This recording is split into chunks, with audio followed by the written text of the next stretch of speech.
welcome back, everybody. Got another Rams Up Roundtable for you. The gang's all here. What's going on, Paul? Fantastic. Summer is here. Barbecues are in full swing, and looking forward to the season kickoff. Yeah, I always ask you about the weather back there in Long Island, and I said, you know what, I'm going to look it up, and I think you have some possible thunderstorms in your area, just so you know. Yep, Does that sound we're accurate? still ticking 90 plus. Man, I would do anything for a nice thunderstorm here. I love them. They're so rare around here. What's up, Ian? Doing good, gents. Doing good. And man, I mean, we're not that far away. Every week we get together so often, I'm just like, man, time flies. Time flies, but in a positive way. I mean, God, I'm excited. Can't wait for football. Yeah, we had talked about doing this every other week, but as we get closer, I think we're gonna be itching to go every Tuesday night. I have a feeling if you guys are up to it. The flow is back. The first thing I wanted to talk about, and I don't know what to make of this. It was shared on Twitter. My special assistant sent me the note about Alaric Jackson's reported weight gain. And I looked it up. On Pro Football Reference, site, I think he's still listed at 275. I don't know what he was listed by the Rams last year, but indeed he is listed at 345 now. What do you make of that, Ian? Have the Rams been playing games with us, or are they playing games with us now, or did he really put on 60 pounds? Well, look, Alaric is a big human being. Duh. He plays left tackle in the NFL. You got to be a large human, to handle that spot at the minimum. And look at everybody. NFL teams lie all the dang time about height and weight. We see it constantly, how players are retired. Like, yeah, I probably added on an extra 10, or I took off an extra 10 so people would think I was slimmer. Aaron Donald has mentioned that, right? Or Aaron Donald said, hey, I added some weight in a couple of years just to make people think I was bigger, so then I was slimmer and faster, and then people weren't ready for it. Players have lied about their height, right? It's all the mental factor going into a game where you're thinking, all right, this guy is 6'8", 300 plus pounds. Man, I better bring it. Or he's going to be more of a power guy. And then you get there, he's more of a speed guy. It's all the mind games that teams play with each other. So in terms of Alaric and his height and weight, who knows, dude? And I think it's going to be an eye test of any of us who can make it out to training camp, or any of you listening in making it out to training camp. You can tell when someone's a 300-pounder based on their height ratio, right? And I think it's going to be the eye test. What does he look like next to the other big boys on the O-line when we see them practice together and we see highlight films of games and preseason games and joint practices? We'll get a true idea of where his true weight is. I feel like he's in the 300 range, maybe. I know 275 in that 270 range is a slimmer, but he is a taller guy. So, that body fat could be, strung out and burned off faster based on his height, which you see a lot with taller guys in that weight class. But long story short, who the hell knows till we see him next to the other big boys on the O-line, right? Yeah, I don't know how many times I've been around a 345-pound football player, so up close anyway. So I'd be the last person to ask. What do you make of it, Paul? What are you buying it? 345 is a lot. I mean, he's a tall guy. They have him listed at, I think, 6'6". He's a tall guy. I mean, having watched him play last season, I had him. He looks like he's about 320 and change. Yeah. As long as he can pass block, man, that's all that matters. I hope he's not 345. That might slow him down. But as long as he protects Stafford's blind side, that's all that matters. We want Optimus 9 throwing dimes. Yeah. So, but it just goes in accordance with the whole Blue Thunder mentality. They got Avila listed at 338. I think Jackson is listed at 320. He's the smallest. Then followed by the Havenstein Monster. So Jonah Jackson, you're talking about, right? Just for clarification. Yeah. Jonah. Yeah. They have him at 320. Then I got 324 for Big Rob. Then Dotson, they have him at 330 and change. 338. I mean, some of these weights can't be accurate, but who knows? But listen. The bottom line is, we've been talking about it. We said last time, what does duo stand for? 2 double teams up front. They're going to rip open some gaping holes, and that's the whole idea. Teams will not be able to stack that front anymore because they're going to run right at them. And in the red zone, I think, like I said, I've been saying it since the beginning. This is going to loosen things up. Pound away in the red zone. I think Iron Kyren proved that last year. He found the end zone more than a couple of times. Yeah. So hey, I love it. Bring the thunder, baby. The next thing I wanted to talk about, I don't like to spend a lot of time on the struggles of our rivals. I like to focus on the Rams. But this Brandon Aiyuk situation, apparently he asked for a trade again. That would be a significant loss for this offense, right? And they drafted Ricky Pearsall, of course. How do you feel about it, Paul? Do you think how much of an impact would that be on this? 49ers have an incredible offense with or without Brandon, but it's got to take a step back, right? Without Brandon, if that's what happens. Well, Niner Nation should be happy because Slick Rick is the real deal. That was a great draft pick. But was a good player, yeah, and this is the business end of it. The business end of it really stinks, but it's just a reality. He's asking, for what he deserves to a certain degree, right? Whether how they're going to do it, whether it's going to be a slow trickle until they actually get to the bottom dollar and sign that contract. But listen, this is interesting. I'll tell you why. Look what happened with Tyreek Hill. Right, Kansas City went on to win the Super Bowl, so there might be a lot of teams out there that might want to follow suit with that mindset. Maybe we'll go for quantity over one particular quality player. So it's going to be interesting, however it plays itself out. But the Rams aren't that far off. Think about it. The reality is for King Cup has. If you take a look at what his contract situation is going to be next year. Bless you. It's going to be a monster contract next year, right? For him, for them to pay him, he has to have a year that is just like Triple Crown-esque. So that's another reality too. So I think it's the same way that they're dealing with it on that end for that, but he's a younger player. We're going to be dealing it with King Cup for next year. So it's going to be interesting how that plays out. Now, as good as Ricky Pearsall could potentially be, I mean, Puka, his rookie year, that's really the exception, right? I still would think that Pearsall is going to have some growing pains and going to take some time for that offense to get humming if he is wide receiver too. You agree, Ian? Yeah, no doubt about it. I mean, look, we like Ricky Pearsall here on this pod. That was somebody I thought would have been worthy of a second round pick on our end, based upon everything Paul just said about the Cooper Kupp scenario and things being a coin flip, right? And Niners got him in the first because they were afraid that they would have no chance to get him in the second. And obviously the Debo Aiyuk, factor was a part of that too. I always felt that this Niner core, right, with every all-pro and all-Pro Bowl level player you can think of on the 49ers roster, this was their final year altogether where all of them would have a chance to win a championship on this roster. And it feels like, John Lynch, the GM, Shanahan, the coach, they were making a push to be like, yo, Aiyuk, just play out that fifth-year option or take this money we want to give it one last push because no matter what, it felt like Debo was going to be gone or Aiyuk was going to be gone after this season if they were to come together and play together one more time. It just felt like it was going to be done just based upon the money that they're spending on that position, based upon the money they pushed down in the future years like we did. You're just going to have to eat that credit card debt or that cap debt that we had to do. And it always felt like the end was near after the season. But, unlike Debo's situation last year where he requested trades for multiple times, it wasn't as messy as this is. Let's just be real. The Aiyuk stuff is pretty loud. Him talking with Daniels, the rookie quarterback for Washington, because they were teammates way back at Arizona State. Aiyuk's been very, very vocal on socials. He's been very, very vocal through family and whatnot.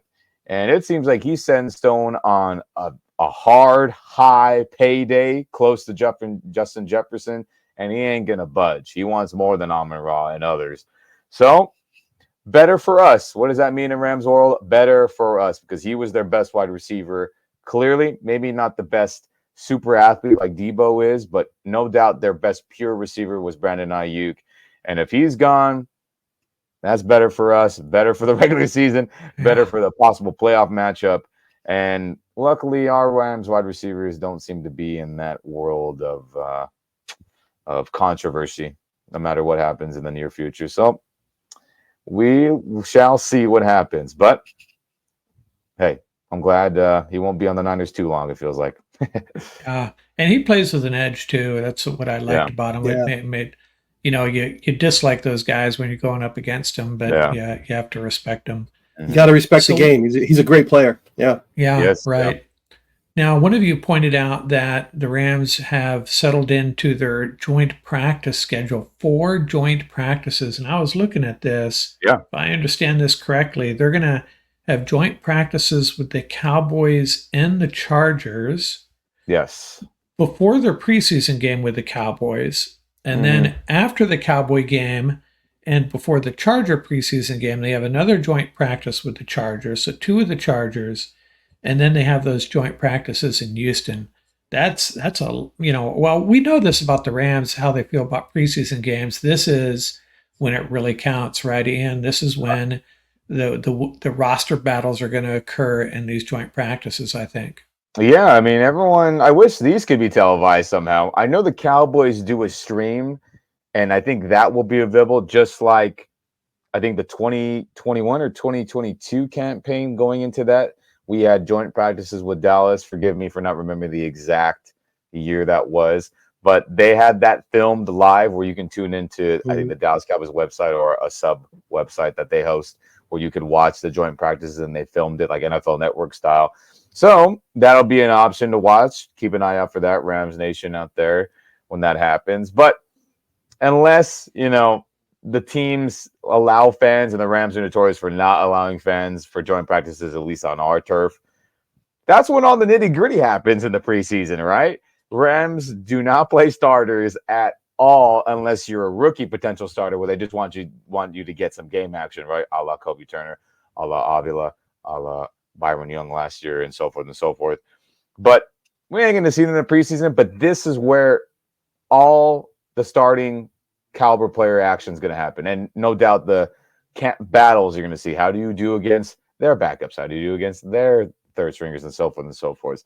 So we're going to find out a lot based on all our friends who report on behalf of Rams Nation, the Rodriguez of the world, the Gary Kleins, and so forth and so forth. Their input onto what happens in those joint practices is going to tell a lot. Was it a good day, right? We heard about last year, for example, Hodges Tomlinson having a great day against Devontae Adams in joint practice. Remember that? And everyone's like, oh my God, he was guarding him in man-to-man. He was breaking up passes when he was on the starting unit. And we all were feeling great, and then he didn't get any playing time, right? So we got to take it with a grain of salt, but that's where you're going to say, hey, how good or how not good is a player during this time? No matter it's a starter, a potential starter, a backup, so forth, so forth, so forth. This is the most important time of the offseason for Rams football. And I can't wait to see 4 joint practices, the most in the NFL, by the way, by any team. So McVay cares about it a lot, and I think that's a great thing that he cares about it. Yeah, as another football coach, Paul, you just probably love to be a fly on the wall watching these joint practices, huh? Oh, yeah. Well, and Ram Nation, remember, players report July 23rd. We're going to be taking a look at some training camp battles at our next round table. Mm-hmm. So I think McVay was very, very vocal, very, very specific about why there's 4 joint practices and why the Rams lead the league in joint practices. And there's so many teams that have 3. So I think it's important to watch. McVay said it best. He said, listen, I want to take a look at first-team defense versus first-team offense without that risk of injury. Bingo, there it is. That's been his position all along. I think a lot of coaches feel that way. We talked about it a week or 2 ago. Mm-hmm. That's just the reality of it. I mean, as a fan, I will tell you, every time there is a preseason injury, it just irritates me to no end, and I think it's a reality that the NFL is going to really have to take a closer look at. And I think this is the direction they're going to move forward. And we had talked about it. It's a viable option. McVay loves it. Other teams love it. Just look at the number of teams that have 3 joint practices scheduled. All right, they're not that far off. I just think preseason games, the risk reward scenario, it just doesn't make sense. I don't know how many people out there are really looking forward to preseason games. They're not even scouting out during preseason games. The Rams have been very vocal. They're not going to even play their players during preseason games. So what can you really extract from that? Yeah, what I like about preseason games for Rams preseason games is they're the only games I can just relax and watch. Right. They're somewhat stress free, even though There's no stress. I do remember that game against the Broncos. Was it like 40-something-0? That was pretty aggravating. Even though I should have known better than to get upset. One thing of the Rams' advantage is, as far as being able to have 4, it's a big advantage having the Chargers cross town, so that facilitates that extra one. And hopefully McVay and Harbaugh get along okay and see eye to eye on how these are going to be conducted, because the Rams have a history of some dust-ups at these joint practices. Mm-hmm. Remember, was it Tremaine Johnson and a Cowboy receiver? Yeah. I forget who it was. It got really nasty. Mm-hmm. Pardon? Oh, so that was a big brawl. I remember that one. Right. And then Cincinnati with Aaron Donald. Yeah, I was at the one where they had the Chargers back in 2018-19, and there was a pretty solid fight that went on during that time when they had it open to the fans. Yeah, Rams are gangster deep down, aren't they? They just like to brawl when another team comes into and town. what I'm wondering, 2 questions. One, and you may not have the answer, either of you, but how much of the new kickoff rule will be part of these joint practices? A lot, probably. Yeah. Yeah. Experimentation, perhaps, without letting anything out of the bag, maybe. It'd be interesting to see how they approach that. I think also to see how the other team reacts. That's the thing you were asking about that. And Ian, let me know your thoughts. From an X and O's perspective, the joint practices, I think, have a lot of utility. Think about it. You're talking about formations. You're talking about how a team react to formations, shifts, etc. Getting guys on the same page from your own offensive, if you want, playbook. Same thing with the defense, how they're going to react to shifts, how they're going to react to changes on the other side of the ball. So I love the idea of the joint practices. And I think NFLPA really has to take a close look at this, for the wave of the future, how to organize this. If 18-week schedule is really coming down the road, which it is, everybody's talking about it. We were talking about on that interview, right? The first thing they threw out was they said, how many weeks, right? The interviewer said 18 weeks, right? So if it's really coming down the road, that this is something they really need to take a look at and embrace, because I think if done right, and Ian brought up a really good point, start televising them. You think about when the combine is around, we tune in for those position specific combine drills. Think about that same type of mindset, right? So I definitely think there's some utility there. Yeah. And for the kickoff rule, Mark and Paul here, I mean, guys, that's where all the work's going to get done, is these joint practices. And it's even better for the Rams because we do not play the Chargers this year. So you can let loose a little bit more, both on offense, defense, and the special team session where no one knows how it's going to go. Same thing with the Houston Texans. We do not play them this season. You can let loose. And until the Super Bowl, though. With do we play the Cowboys? I'm blanking on that for whatever reason right now. I'm going to say we play the Eagles. Yes. I don't know why. I should know the schedule back of my hand by now. And the same thing. We can let loose.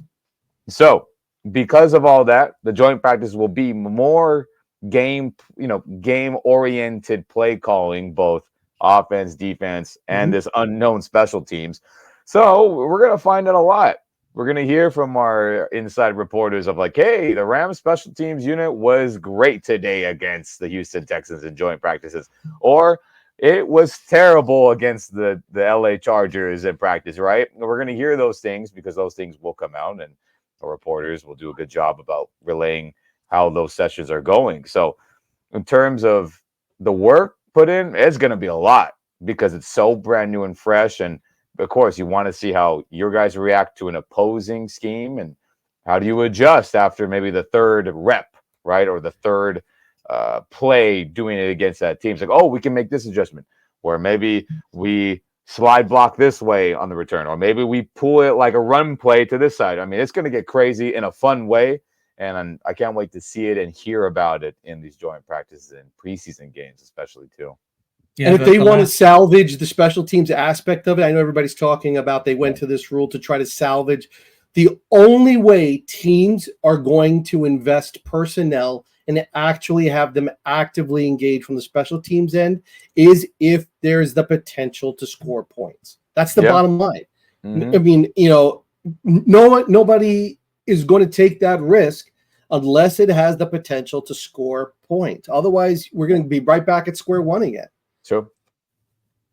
The last thing on that preseason schedule and the joint practices, August in Houston, that can't be too exciting for some of these players. That's going to be so hot. Yes. It'll be hot, but I mean, better that way than freezing cold because the Rams can't play good in freezing cold other than Matthew Stafford, so that's all right. That's all right. And you said the Rams, Jared Goff. Excuse me, Jared Goff. Rams Texans do indeed not play each other. However, that's my Super Bowl pick. Don't forget that. Rams Texans. I'm not going chalk. Everybody's 49ers Chiefs. Come on, let's give me something juicy. Stroud loves Stafford, man. He looks up to Stafford. Right? He loves to watch him play. It would be awesome. Yeah. Nice chess game there. Mm-hmm. Yeah. The next thing we're going to talk about is this video that is kind of going viral, I guess. so crazy. Oh, my goodness. This is Braden Fisk doing his Aaron Donald imitation. Yes, and to everybody tuning in on wherever you get your podcasts, thank you very much. But if you got any time at all, check out our YouTube page, Rams Up.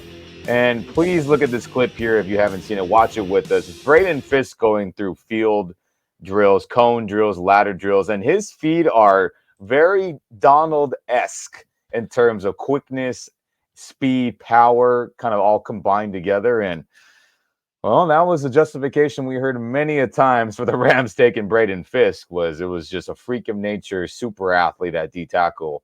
And we've seen many a moons of Donald's workout videos and his field work, stuff like that. And golly, I'm not trying to compare him to the great one in my background here, but that footwork for a big human being, for a D tackle especially, that gives me some positive vibes, if you know what I mean, about his future as a Ram. How do you guys feel? Shoot. Yeah, it was awesome when he said he wanted to work out with Aaron Donald. Aaron Donald was like, come on down. And you can already see the benefit of that. And, one thing I will say, if you take a look at this front, right, with the conductor, right, with I Can't Drive 55, and then you got, if Bobby Brown can hold it together in the middle, right, and play well with the shade, you got a front that can just go for it and just, just play penetration football, man. Yes. Right. Reestablish that LOS, man. And, from a Shula perspective, he could really cut these guys loose because if you look at, that footwork and that explosiveness off the line and that hand usage that we saw in the film from draft day, come on. He and the conductor can do damage. And, Bobby Brown and our boy Davis from Clemson in the middle. They can also get after it. So, listen, Bobby Brown is a massive player, right? He's a massive player. People sometimes overlook that. So, this is a line with, you got Action Jackson, you got Monster Zero, you got Bars. They can really get out. This defense is not going to be one of those read-react defenses. I have a feeling Shula's going to pick his spots, but he's going to cut it loose. I hope so. I don't remember the last time I felt this good about the Rams' top two picks. I just feel like, I hate to say like they're a surefire, future all-pro players, but man, got to feel good about them. I do. Let's see. So we talked a little bit about Aaron Donald there, and Aaron Donald was also in the news. Was that you? Did you listen to this podcast, Ian? Was it you? Go ahead. Yes, correct. Yes, I did listen, and it came out earlier today. It was on the Pivot podcast. Ryan Clark, Channing Crowder, Fred Taylor, the great Jaguar, who I grew up watching. Man, what a great running back he was. He was awesome. He was on there today, and he was asked the question about like, what? Look at you, man. You're a monster still. Why aren't you still playing? And long story short, Aaron Donald says, I cannot disrespect the football gods by being half in, half out. He's like, I don't have the passion to play a 17-game schedule. I don't have the passion to put in the work and keep up what is necessary to be great, to be a respectable NFL player. And look, until we get to the tournament, everyone seems like they're going to hold out some hope that he will return for that eventual, playoff run. Guilty. Right? Guilty. Yep. I will raise my hand with you. I'm one of those people. But with these comments, unfortunately, my percentage of belief has dropped down. I always thought it would be fantastic for this to see that, right, as a fan, as a Rams fan. But he seems pretty set in stone on him being done with the game. And he was getting a little teary-eyed, and he spoke clear, but it just seems like he just keeps reading, hey, guys, like, I really am done. I'm not going to pull some nonsense and not be all in, on the journey, what it takes to be on an NFL team and be a part of it and be a good player, great player. So not to be a Debbie Downer, shout out to the great one in my background here, Aaron Donald, number one for sure. But, if it happens, great. But I'm not betting any money on it. How about that, to sum it up? Yeah, and he's got his health, and that's really important. You retire, he's a wealthy man, he's healthy, and he'll have a Hall of Fame ceremony in a few years, and we'll celebrate that, and we just got to accept that, I think. Yeah. Kind of a bummer, but hey, greatest player in the history of the NFL as far as I'm concerned. Ooh. I mean, guys, his PF. So look, I know PFF. There's a lot of give and take, and a lot of like, okay, take it with a grain of salt with stuff. But his career grade, 1 through 100, is a 97. It should probably be higher. Let's just be honest. It feels like it should be 99, just based off his play every snap of his career. But it just shows you the greatness. I mean, he's just filthy in the most positive football way possible. And we'll miss you, Donald. I'll hold up a little bit of hope. Maybe you come back in January. That'd be fun. Hey, next thing I wanted to Aaron wore his Madden rating on his jersey. We all know that. Yeah. If he's a 97, that's a 97 through double teams and triple teams. And one thing that stood out for me was, and I'll keep saying it, because I agree with him. He said all the positive things he said. He said, I was disappointed. I knew it was going to be my last year. And he was like, man, they ain't brought in no veteran help. I knew I was going to get triple team. And he played out the season, right? He said all positive things, but, he said it loud and clear. The way they handled last year, that was a mistake, and they've grown from that. They've learned from that. It is what it is. Your best player wanted to make another run. Stafford wanted to make another run. And for whatever reasons, we'll never know. It just was handled in a way. I mean, listen, they didn't even have a kicker. So the frustration that he must have felt, it keeps coming out, even though he's saying it in a nice way. But, we'll see what happens when the playoffs roll around. That temptation is always there, even if it's only for a couple of days. But, Ram Nation, I think for everybody out there, I mean, listen, this is, and Mark, Ian, and myself, and I think all the entire Rams Up family, there's no way to summarize what AD means to this franchise or to the NFL in terms of just the consistency of play, the level of play, and just modeling how you work. We see that now with our rookies. Yeah. But the way, and I think if there's anything just take away from the interview apart from football, is the way the value he placed on his family, not just the family he grew up with, but his wife, his children, his current family members, right? His extended family. Mm-hmm. And I think, whether you're Ram Nation or any nation, there's a lot there that we can take a walk away with. And what really stood out for me was not just the football end of it, right? Two things was, number one, the way he spoke about his wife, right? The respect and the admiration that he has for his partner. I think a lot of people could, benefit from that. That's the way it's done. That's the way it should be handled when it comes to relationships like that. And you see the value because he said loud and clear, he was like, my wife was the one that got me through a lot. She was the one that kept encouraging me. She was the glue that held everything together. And the second thing was, I didn't even know about that. He didn't go into too many details, but he spoke about that, some of the stressors that he had experienced had to do with his personal life, had to do with his children, right? His older kids, right? And that goes back to our conversation that we have had over the last 3 roundtables. And, we even had it last week with rest in peace, Alaric Jackson situation, is that there are, we forget they're human beings. There are things that come up in their life that are, outside of football. And he said, listen, I picked up the phone a couple of times and I called Coach McVay and said, listen, I need to go home and take care of business. Right. And, shout out to Coach McVay and the Rams organization. They were like, yeah, family comes first. And that's what he said. He quoted him.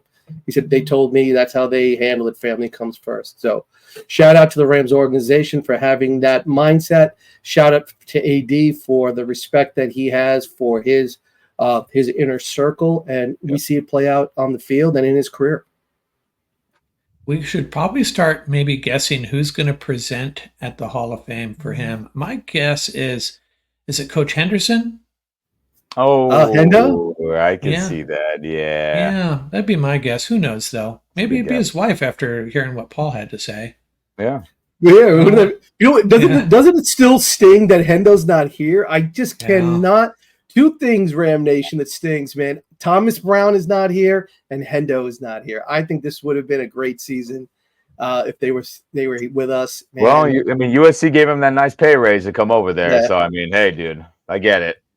I know they're. Conti got money. Though. He could keep up with USC. Oh, I know. But hey, man, when you get an opportunity to change a culture of terrible defense, right, with your winning ways that has been proven to work in the highest level of football, it's hard not to say no, right? To take the opportunity to make USC a great powerhouse again. Can't blame him. Can't blame him. It's all right, Henny. We got a ring. It's all good. So what's can we acknowledge before we go on to our next segment, because I wanted to acknowledge, shout out to Pitt and for absolute beast. Before the podcast, we were talking about Ram Nation, the absolute monsters they have thrown in the NFL. The list, is just way too long to go over in this particular segment. Maybe we'll revisit this, but we got AD, Marino, Dorsett, Fitzgerald, Revis Island, Hugh Green, Curtis Martin, Mike Ditka, Jimbo Covert, Russ Grimm. It just goes on. Stepnowski, Chris Dolman, Le'Veon Bell, Shady McCoy. Ironhead Hayward, Antonio Bryant. Shout out to Pitt Panthers, man. They are getting it done. Yeah, that was an item you sent, and I forgot to include. I apologize for that, Paul. And Larry Fitzgerald. Man, you got. How can you not like Larry Fitzgerald? You gotta love, man. You gotta love Fitzgerald. Yeah, I just remember him against the Rams. He just seemed like, you talk about class, right?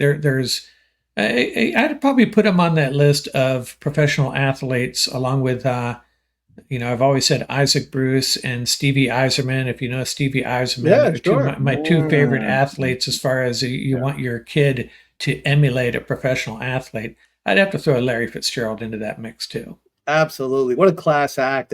Shouting out Stevie Eiserman, Red Wings. Look at that. Yeah. The captain. My son started playing roller hockey right when the Russian 5 took the NHL by storm. Sergei Fedorov, Brendan Shanahan, Stevie Y, and those are good times. Sick. Okay, so the next thing I don't know how we got. Sorry, that was an odd tangent. So that's okay. Hey, listen, any type of Stevie Y reference. You want to throw out Pavel Bure too as well. We'll talk about the Red Wings and the Pistons, but no Lions. Oh, okay, absolutely. Yeah. Okay, so the next up we're going to talk about, McVay and Stafford. These are 2 different polls, I think, that came out. I think they're independent of each other. McVay as the number 2 coach in the NFL. I don't know what the qualifier was, and Stafford the 5th best quarterback, which makes both of them make perfect sense to me. Now, I get the coach thing. To me, it depends on what you want. You want a coach to coach your franchise for the next 10 years, it's got to be someone like McVay. You want to win a Super Bowl this year with any random roster, still might be McVay. He's got to be up there too. Yeah. How do you feel about this poll? I mean, who was ahead? Who was ahead of McVay? Was it? Pardon? I think it was Andy Reid, right? It was Andy Reid. Yeah. Okay, that makes sense. Yeah. He's coaching a dynasty, so it's like we're not going to choose the dynastic coach. You got to give Reid credit. Yeah. So go ahead, Paul. I mean, I'm sure Ian's going to feel the same way. Listen, look, worst to first, straight from Jump Street. So, I mean, regardless of the ranking, you got to give McVay credit. That part of it, roster management, culture building, X's and O's, getting it done. If there's one element to his game that I think probably is, the big game management. If there is a question mark, he's had a couple of questionable big games, Super Bowls, championship games, etc. That, maybe he needs to sort of take a look at how he approaches that. Andy Reid, remember, went through that same scenario before he was winning all these Super Bowls. Remember that. Andy Reid went through that same scenario. So, so if there is an area of his sort of trajectory that still needs to be, I think, honed, I would say that would be it. But other than that, he checks all the boxes. He's very player-centered. He interacts well with the media. He interacts well with the community. The persona is positive. He's willing to take feedback. Everything that you would want from a coach. But apart from that big game management, I can understand why he's ranked number 2. Yeah. I mean, again, it's hard to not choose the dynastic coach as number 1, right? Right. But the next best thing is Coach McVay, who has a championship of himself. Culture, like Andy Reid, great culture. Great schematics, just like Andy Reid, John McVay. Great player relatability. I mean, obviously Andy Reid's a grown man to the fullest extent. McVay is still young in terms of the game of life and in terms of NFL coaching and player-esque, but very relatable, family first, right? Like we had talked about not too long ago in this show. And if you want to win a championship over the long haul, how do you not choose Sean McVay, right? We don't know how many years Andy Reid has left. And I feel like these polls are more about the now, right? Not over who you want the next 10 years. But I think if you want somebody in the next 5 plus 10 years, it would probably be Coach McVay. And I don't think too many executives or owners would argue that. So, the only two that I might throw out there, and I'd still take McVay over both of them, is Shanahan and LaFleur.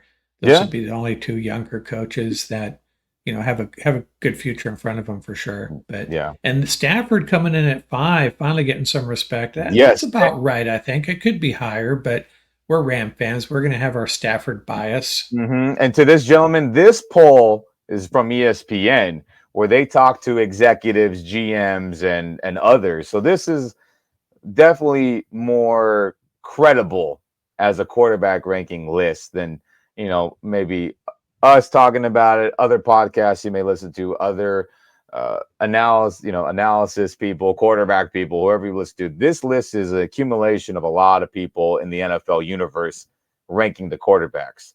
So Stafford's at number 5, and he is the number 1 NFC quarterback. So everyone else ahead of him is all AFC guys. Mahomes, Allen, you can guess who else, and you can check it out yourself. But finally, it takes a player to get out of a whack situation like Detroit to finally get, recognized as a mega star. He is. Maybe he's a little more quiet and maybe not as outspoken as his wife and all that stuff. But Matthew Stafford's fantastic. One more Super Bowl. He's a bona fide Hall of Famer, no doubt about it. It's on the teeter-totter as it is right now. And thank God people are getting their heads out of their behinds and realizing what a fantastic quarterback and player he is. Didn't we talk about a poll recently, or someone ranked the quarterbacks and they had him at like 15th or something? Yeah. And clutch. They had him. It was the ranking of clutch quarterbacks, and how he's not in the top 5 is bananas. But what is he ranked number 6 right now, or number 7th, or tied for 7th? Going to go into 6 soon. Like people don't watch film and watch games. It's just ridiculous. Optimus 9 is straight money. Yeah. The bigger the game, the better he plays. And listen, from an X and O's perspective, for the Rams, make no mistake about it, they can draw whatever they want on the chalkboard. Bottom line is, get healthy, get into the playoffs, and let Optimus 9 do his thing, he will light it up like a pinball machine. There's no doubt about it. Mhm. So I mean, that's got to be the focal point for this year and for next year. The Rams have a legitimate shot to go, get a ring or maybe two within the next 2 years, because if you think about it, man, this Optimus 9, man, it's like the dude looks like he's still ready to go. He's still, the way he just energizes the team.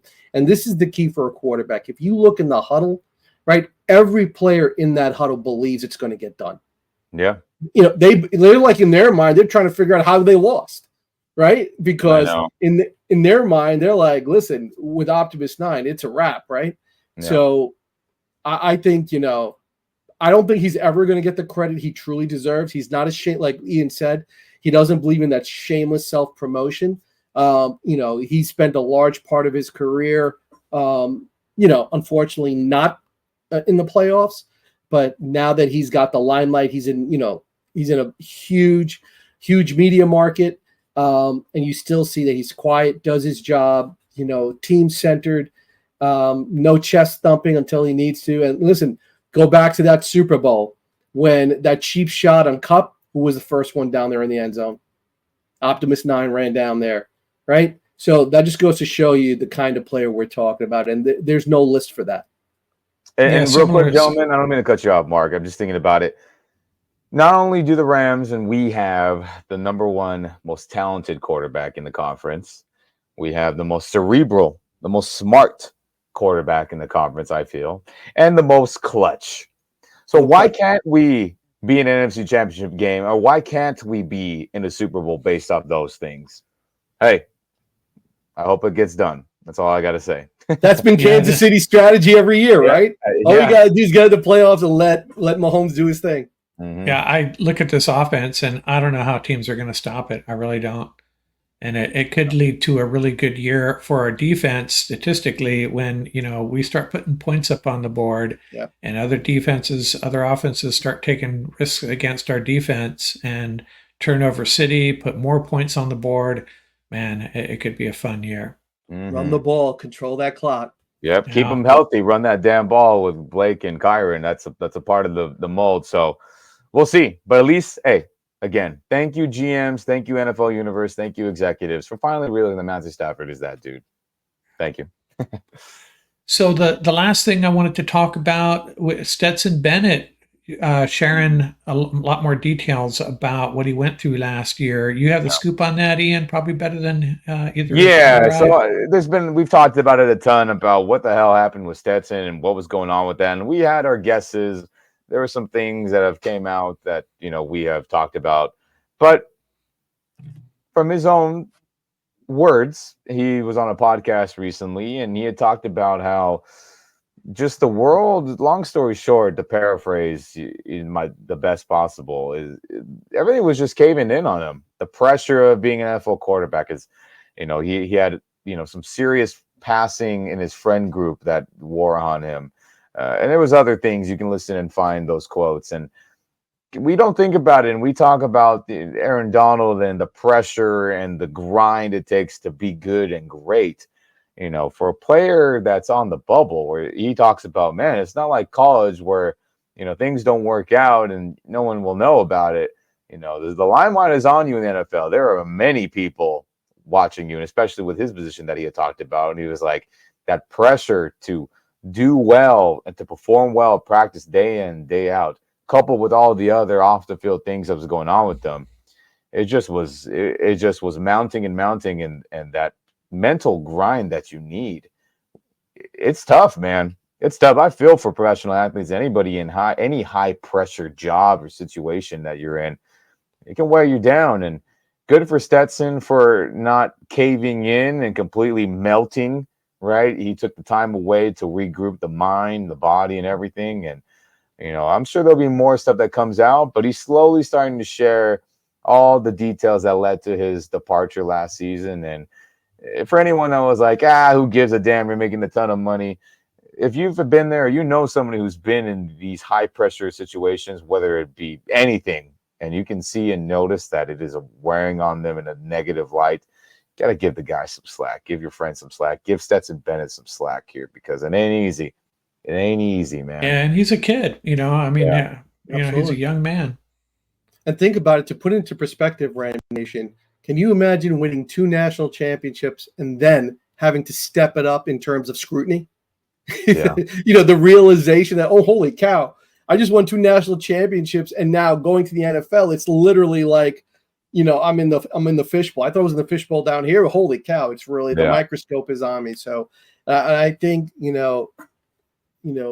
just to go back to what Ian was saying is that, look, so many things happened. And it's like like Stetson Bennett said in the interview, and he really handled himself well. Mhm. He really did. And he said everything, the timing of everything. Yeah. But once again, being able, the organization saying you have our blessing, take a step away, step back, clear your mind, get yourself right, and come back. And just go back a couple of roundtables when we were talking about the mental health aspect of it, the Rams including certain components of that as part of their team culture and having actual resources on the premises at all times. I think this just goes back to it. AD, listen, look, 99 Problems talked about it.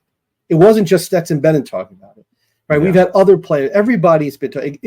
Blake the Great, in his segment, he talked about it. He said how much he looked forward to the yoga sessions that they were having, the Rams were having, because it gave him a time to sort of relax and unwind. And this is exactly what we are talking about. The grind is much more than physical.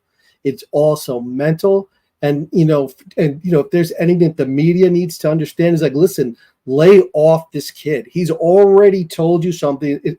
What he has revealed is enough. Let's move forward. Yeah, let's start pulling for him, right? Exactly. Yeah. Let's talk about Stetson Bennett. The kid has proven that he can win at the collegiate level. If there's anything he needs to work on, it's probably arm strength. That's the big thing we know a lot of collegiate players that have won Heisman's, won national championships. They come to the NFL. You got to be able to make those intermediate throws. You got to be able to get into those throw the ball into those tight windows. You have to be able to throw with touch. So that's something he's going to work on, work on the mechanics, work on the footwork. We know mentally upstairs, the kid understands football. He's going to absorb the playbook. And listen, anything that Matthew Stafford says, just take it as this is the way it should be done. You can't have a better role model than Optimus 9. So, hopefully, this is our quarterback of the future. One thing I will say, definitely has to work on the arm strength. But, listen, look, the past is the past. He's in a great situation. You can't ask to be in a better situation. Great role model, great coach, great team culture. And, let's hope he puts it together.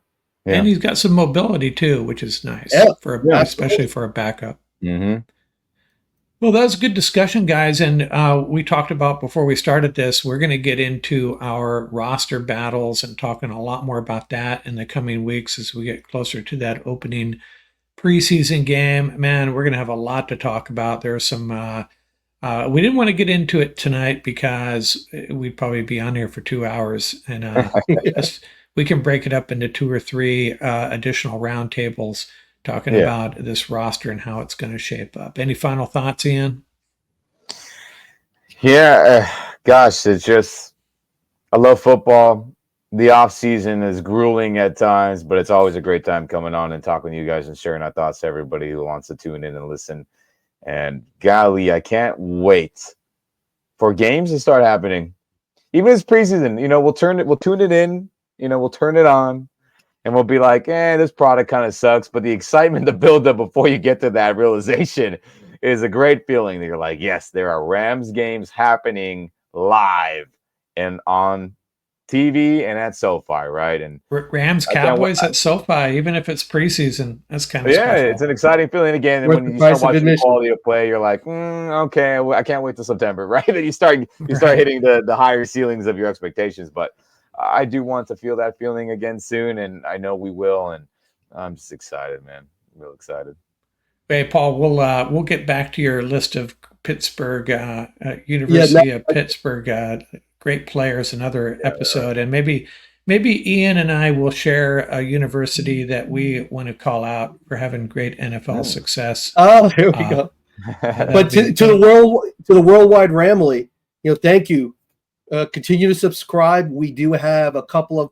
We love your comments. We have a couple of new members to the Ramley. We saw that. Welcome. But keep sending us those comments. Keep sending us those feedback. The new segments that you want to see. Ian and I are going to put together a really nice segment on defense. Some just to clarify some nomenclature. I know a lot of people have asked about something that if we could do that, we're definitely going to do that in the near future. The training camp battles roundtable coming up next week, I think, is going to be fantastic. So on, from the entire Rams Up family, continue to tune in, and Ramley forever. Yeah. All right, guys. Thanks a lot. It was fun, and see you next time. Peace.